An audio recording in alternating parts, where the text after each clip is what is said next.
All right, everybody, welcome Monday Rising. And today's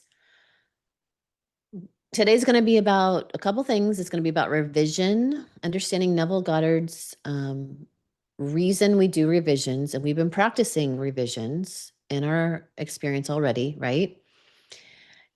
We're also going to go over a couple practices with that and understand what Neville Goddard meant about SATs, state akin to sleep, and why, with neuroscience, why revision actually works. So when Neville Goddard talked to us about revision, he wasn't just talking about positive thinking. He's talking about like going in and finding memories. You can do this like revising your day, like just the most immediate things, like a day, you said something you didn't want to say, you reacted, you got triggered to something in your day.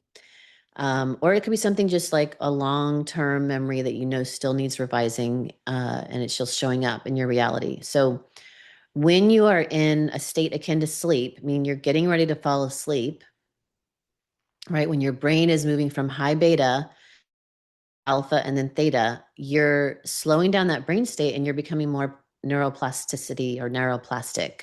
Your brain is actually going to make room or make space, be malleable, be flexible to be able to take in a revision. So when you revise, we're going to actually do this practice.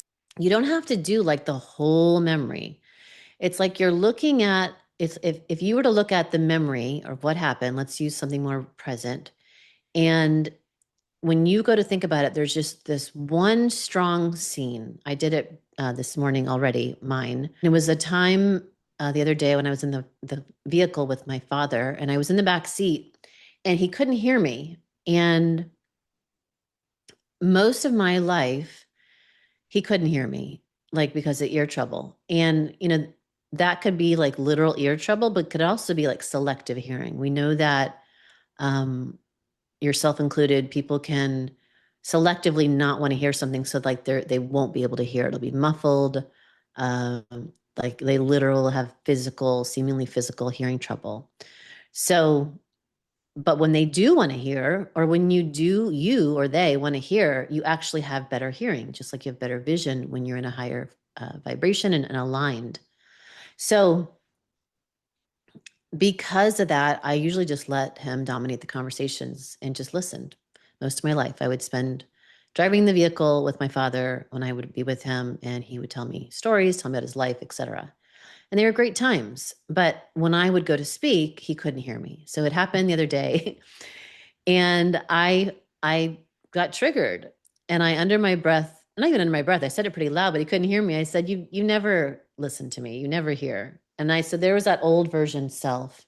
There was that old version self still being triggered. And I was multitasked. I was still my higher self. I was aware that this was happening, but I also was just like done. And I wanted to just say it out loud. And so as I laid there this morning thinking about what we were going to talk about today, I said, let me revise that. And so you're going to be looking at just a frame, like if the movie was frame by frame, what is one frame, one scene that sticks out? And you're going to freeze frame that. And then you're going to revise it. And you can do this two ways. You can just know the way you're going to revise it, or you can let your subconscious, your higher self, et cetera, all the levels of consciousness show you what would be the highest revision. So you could, like, to the right of it, just look at if the scene was upgraded or altered in any way, what would have happened, right? If I freeze frame me getting triggered and saying, you never hear me, when I did the exercise, I used this technique of to the right, I could actually see um, he pulled over and he said, you know what? Tell me that. I want to hear you. And so I changed the scene entirely. Like that's what my higher intelligence actually brought in as an upgraded vision, because I didn't know what I wanted to make it into. I didn't have that knowing of what I wanted to revise it into. I used the scene to the right to help me, like a blank screen to show me what would I want, or what would my higher self alter this and revise it to be. And you can do a couple scenes, but you don't want to do too many. Because what's happening is you're rewiring the neural pathway to a new feeling, a new belief, a new scene. and a new opportunity, a new possibility. So once you've highlighted, let's just use that one scene, and you know what it's going to upgrade it to, you just want to repeat it a few times. You just want to like you're rewinding and playing, rewinding and playing, rewinding and playing, just that little section of the movie. And that's going to diffuse any repressed emotions, any trapped emotions. It's going to literally start to let those dissipate and give you a new neural pathway, a new neural synapse, firing and wiring of neurons coming together, because you're repeating. So we have rehearsals in here as well, and repetition. We know that neuroplasticity loves repetition. It loves things to be repeated. And that's why these old programs that weren't serving us, these negative thoughts, are literally self-fulfilling prophecy with neuroplasticity, because whatever you repeat, it's just going to literally groove so deep in that area of the brain, of that pathway, that it keeps projecting that type of situation again and again. So we want to do several rewind plays of that rehearsal and that revision. Okay.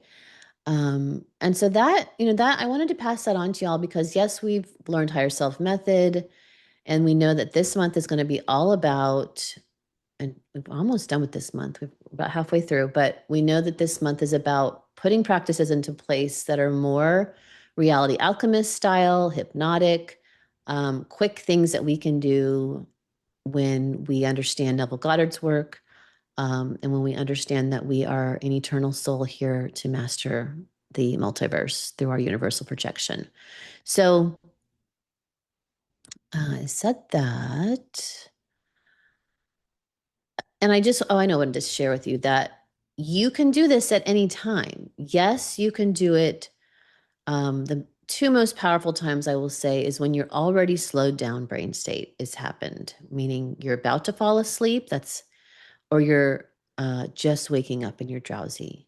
So you have such powerful moments right there, because you don't actually have to do any deep breathing to get your brainwave to slow down, slow breath.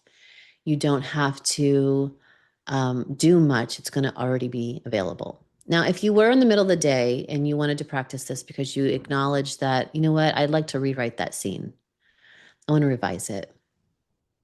Maybe it's something, again, really present on your heart because it just happened, or it's something that's starting to show itself that you still haven't healed it fully from an earlier time in life. Then you would want to make sure you slow down the brain first. Slow down the brain waves, right? Slow, deep breath. You can get grounded. Putting your bare feet on the ground is going to help to regulate your nervous system and get it feeling safe so that you can do a revision. You don't want to be in a heightened state or angry, or just like have something happen and feel like, okay, I'm just going to rewrite this right now. And you're flustered and moving from fear.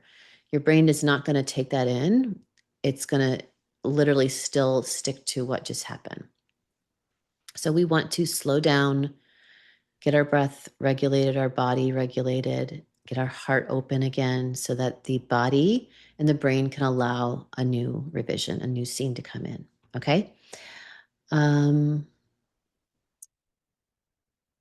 I'll just read my notes. So neuroscience translates the brain shifts from high beta analytical into alpha theta. And this is when the subconscious is most impressionable. The hippocampus, the memory center, becomes flexible. And we want to remember that you don't see reality directly. Like light is stimulating coming into the eyes, but it's actually stimulating pathways in the brain. Okay. So they collect light, and then your brain interprets it through stored memories, emotional associations, identity-based expectations, and nervous system safety maps. So that light is stimulating and making sure it's keeping you safe.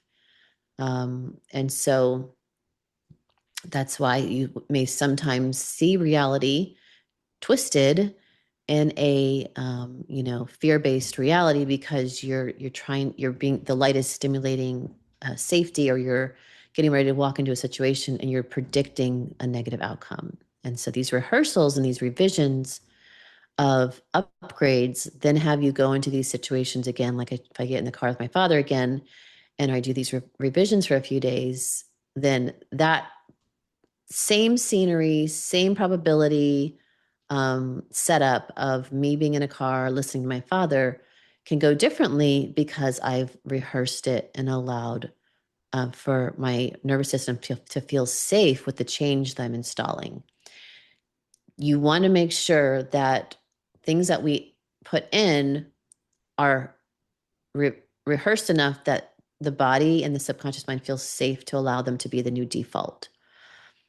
Okay. And that's also this next few weeks, we're going to talk about identity shifting and about your goals, making sure that your subconscious feels really safe with what you've installed with all the month of higher self regressions. Okay. This is called predictive processing. The brain doesn't show you what is, it shows you what it expects. When you revise a memory, you're literally remapping neural pathways, emotional charge loosens, the nervous system updates its expectation, and future perception and behavior change is automatic. So new wiring equals new reality feedback loop. Okay, so let's go ahead and do these practices.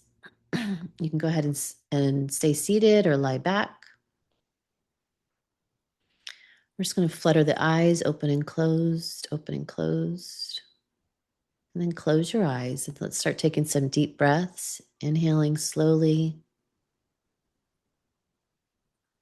And then exhaling completely, longer than the inhale. Inhaling slowly, relaxing your jaw, your shoulders, your belly. Inhaling slowly, exhaling completely.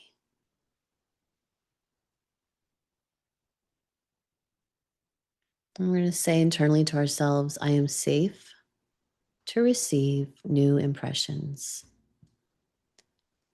I am safe to receive new impressions. I am safe to receive new impressions. Now, I want you to bring up one specific moment, not the whole story, a conversation you had, a moment of embarrassment, disappointment, something that you know you want to revise.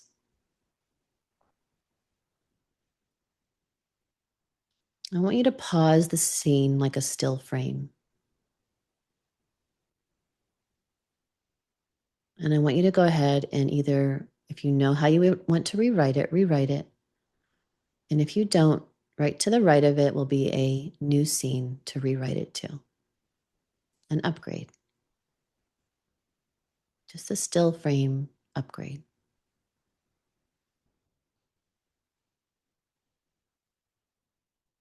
Now loop that revision scene 2 to 3 times.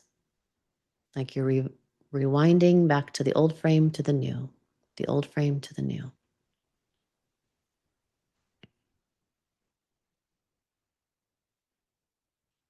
And then we're going to take our hand on our heart and another hand on our belly and slowly repeat. This revision is complete. My nervous system has updated. I now move forward with a corrected state.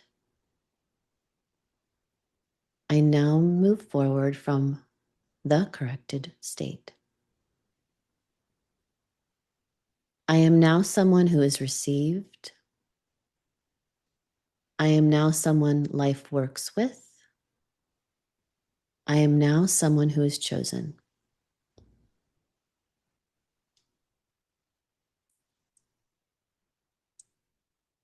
And then bring both hands to your heart and remember, you don't change the reality by fighting circumstances. You change the reality by editing the memory that triggered and trained the nervous system on what to expect of life. Revision is not about the past. It is about who you are being now. And we'll come back more present, more alive, knowing that we're creating this reality. Opening our eyes. Thank you, thank you, thank you.